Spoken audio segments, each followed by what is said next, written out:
2026 সালের বিধানসভা নির্বাচনে বাংলায় যদি বিহারের মতো এসআইআর হয়, তাহলে বিজেপি কি 26টা আসন পাবেন? এরকম প্রশ্নটা কিন্তু অনেকেই করছেন খানিকটা সন্দেহ ঝুলিয়ে রেখে।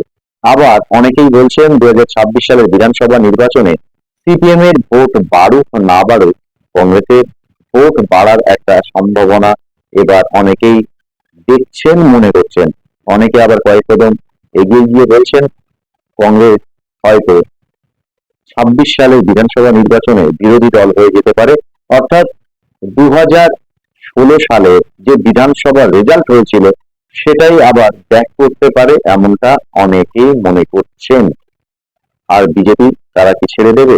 মানুষ যদি বিহারের এসআইআর বাংলায় হয়ে থাকে, তাহলে মানুষ কি ভোট দেবে? ভোটাররা কি ভোট দেবে? কারণ এই বাংলায় বিজেপি যেখানেই আসন পাচ্ছে না কেন, তাদের যে ভোটার, সেই ভোটার 100% বিন্দু।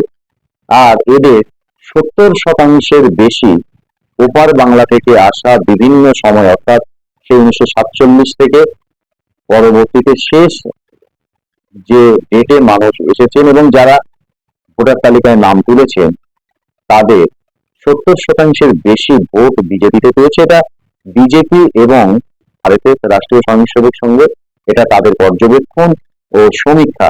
স্বাভাবিকভাবে থেমে নেই আরএসএস, তারা তাদের যে কার্যাবলী ইতিমধ্যেই করছে।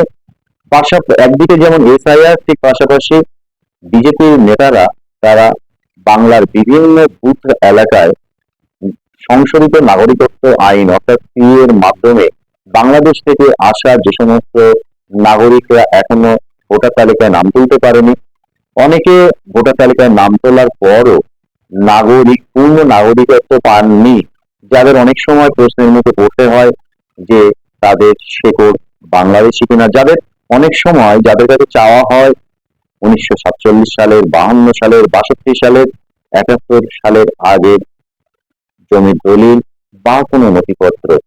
এরকম সমস্যা থেকে মুক্তির জন্য এই বাংলায় কয়েক কোটি বাংলাদেশ থেকে আসা উদ্বাস্তু হিন্দুরা অনেক ক্ষেত্রেই তারা বলিষ্ঠ স্বরে পথে নেমে আন্দোলন করতে পারেন না। অফিস পাশে যদি তাদের উপর কোনো খড়গহস্ত হয়, নানা রকম প্রেশার আসে, আর এই ভয় ভীতি কাটিয়ে উদ্বাস্তু সমাজকে এগিয়ে নিয়ে যেতেই সংশোধিত নাগরিকত্ব আইন পাশ করা হয়েছিল 2019 সালে। এবং এই ফর্মে নাগরিকত্ব পেতে গেলে যে সমস্ত তথ্য দিতে হয় বহু উদ্বাস্তু নাগরিকদের কাছে নেই, সেগুলো ছাড়াই আবেদন করার নতুন এক পদ্ধতি অর্থাৎ আরো সহজ করেছে। এক্ষেত্রে নাগরিকরা বিভিন্ন সময়ে অর্থাৎ সময় নিয়ে তারা পারবেন আবেদন করতে, কারণ আবেদন করার সময় কোনো প্রকার নথি লাগছে না। বাংলাদেশ থেকে তিনি এসছেন সেই নথি আগের থেকে অনেক বেশি সহজ সরল করা হয়েছে। এবং এই যে ক্যাম্প অর্থাৎ নাগরিকত্বের আবেদন করার জন্য যে ক্যাম্প, সেটা বিজেপি ইতিমধ্যে শুরু করে দিয়েছে এবং রাজ্য জুড়ে এই আগস্ট মাস থেকেই কিন্তু বিভিন্ন জায়গায় আরো এই সংখ্যাটা বাড়ানো হবে। বিজেপির সংগঠনে এসআইআর চলছে। এই এসআইআর পর্ব শেষ হতেই বিজেপি এবার সংশোধিত নাগরিকত্ব আইনের মাধ্যম যে ফর্ম আছে সেই আবেদনপত্র তারা ক্যাম্প করে করে অনলাইনে সেই সংগ্রহ করবেন, অর্থাৎ নাগরিকরা আবেদন করতে পারবেন। এখানেই একটা প্রশ্ন, বাংলায় যে এসআইআর হবে বিহারের মতো, সেক্ষেত্রে যারা 90-এর দশকে ভারতে এসছে তার এবং সেই নাগরিকরা যারা 2002 সালের আগে ভোটার তালিকায় নাম তুলতে পারেননি, তারা কি করে 1987 সালের আগে নথি দেখাবেন?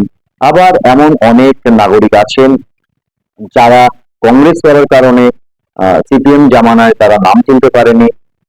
আবার এমন অনেকেই আছেন কাজের সূত্রে তারা ভিন রাজ্যে থাকার কারণে এই রাজ্যে ভোটার তালিকায় সঠিক সময় এসে নাম তুলতে পারেননি। অনেকে আছেন নানা কারণে ভোটার তালিকায় নামই তাদের ওঠেনি, এমনকি নাম তোলার ক্ষেত্রেও তাদের নানা রকম প্রতিবন্ধকতা, ইচ্ছা অনিচ্ছা, এরকম নানা ইস্যুতে অনেকেই কিন্তু নাম তুলতে পারেননি। তো যাদের নাম 2002 সালে এরকম বিবিধ কারণে ভোটার তালিকায় নেই, সেই সমস্ত নাগরিকদের, যারা হিন্দু, যাদের ধর্ম হিন্দু, এদের মধ্যে একটা বিরাট অংশ উত্তর বাংলা থেকে আসা আছে। আর অল্প সংখ্যক নাকি বেশি সংখ্যক ওপর বাংলা থেকে আসা মানুষের তুলনায় সেটা তো পশ্চিমবঙ্গে এফআইআর হওয়ার পর বোঝা যাবে। কিন্তু অনেকেই বলছেন অর্ধেক অর্ধেক, অনেকেই আবার বলছেন 60-40, এরকম হতে পারে। তো এই এফআইআর হলে বাংলা থেকে, বাংলাদেশ থেকে আসা মুসলিম বা আহ মায়ানমার থেকে আসা অর্থাৎ রাখাইন থেকে আসা রোহিঙ্গাদের কুল সংখ্যার তুলনায় হিন্দুদের সংখ্যা কিন্তু অনেক বেশি এক্ষেত্রে পড়বে।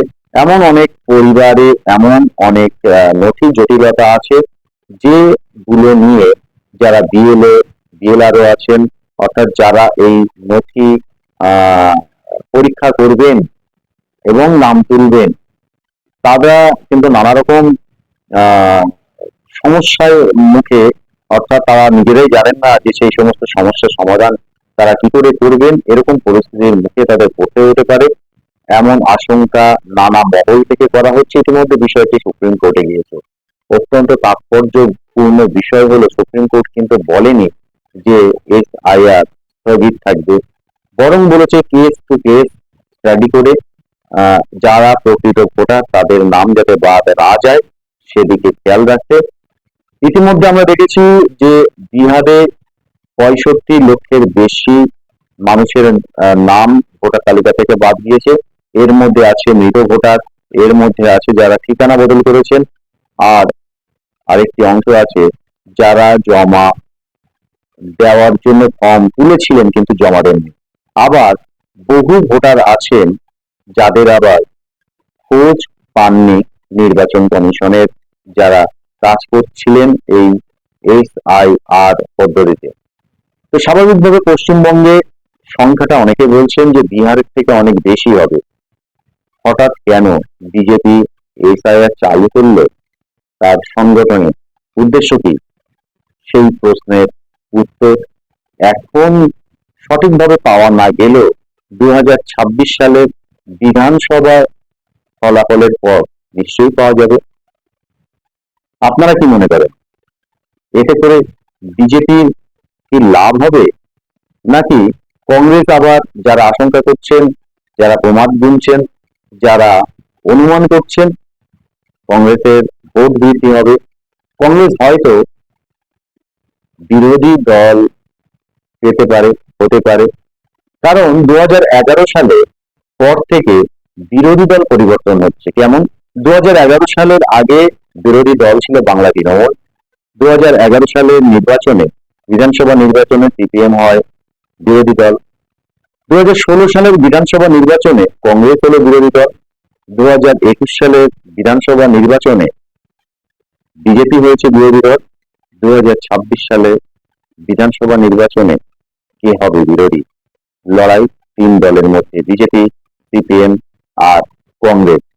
বাংলায় যখন মেরুকরণ তীব্র, অর্থাৎ রিজবাই চেহারায় নিয়েছে, সেই পরিস্থিতিতে কি হবে? বিরোধী দলের পরিবর্তন হবে? যে ধারা 2011 সাল থেকে চলে আসছে সেই ধারা বজায় থাকবে, নাকি সেই ধারায় একটা দাড়ি পড়তে চলেছে 2026 সালে বিধানসভা নির্বাচনে? মন্তব্য করুন আপনারা। আর আগেই বলেছি, আবারও বলছি, সাবস্ক্রাইব করুন চ্যানেলটি আর শেয়ার করতে ভুলবেন না। ভালো থাকবেন আপনারা। বিজেপিকে অলিখিতভাবে নজরদারি এবং পরামর্শ দেওয়ার কাজ করে থাকে আরএসএস, অর্থাৎ রাষ্ট্রীয় স্বয়ংসেবক সংঘ। এবং এই রাষ্ট্রীয় স্বয়ংসেবক সংঘের সংগঠনটি শুধু ভারতবর্ষে নয়, সারা পৃথিবী জুড়ে একটি পরিচিত নাম। এবং বিজেপি কে যেভাবে চলে, অর্থাৎ বিজেপির যে আইডিওলজি, সেটা রাষ্ট্রীয় স্বয়ংসেবকের এজেন্ডা, এমনটা কিন্তু দেশের রাজনৈতিক দল শুধু নয়, আমাদের প্রতিবেশী অর্থাৎ সীমানার বাইরে, ভারতের বাইরে, সীমানার বাইরে পাকিস্তান, বাংলাদেশ, এমনকি আরো দূরের অনেক প্রতিবেশী দেশের অনেক সময় এই আরএসএস অর্থাৎ রাষ্ট্রীয় স্বয়ংসেবকের নাম এবং এদের সম্পর্কে আর কি তারা বলে থাকেন যে এই আরএসএস এর যে হিন্দুত্ব এজেন্ডা সেটাই নাকি বিজেপি সরকারে এসে বাস্তবায়ন করছেন, এবং আরএসএস এর রাজনৈতিক যে শাখা বা সংগঠন বলি না কেন সেটা হলো বিজেপি। এমনটা পৃথিবীর বিভিন্ন রাষ্ট্রনেতার মুখে, বিভিন্ন রাজনৈতিক নেতার মুখে এ কথা কিন্তু আমরা শুনে এসেছি। তো স্বাভাবিকভাবে যা রটে তার খানিকটা তো বটে।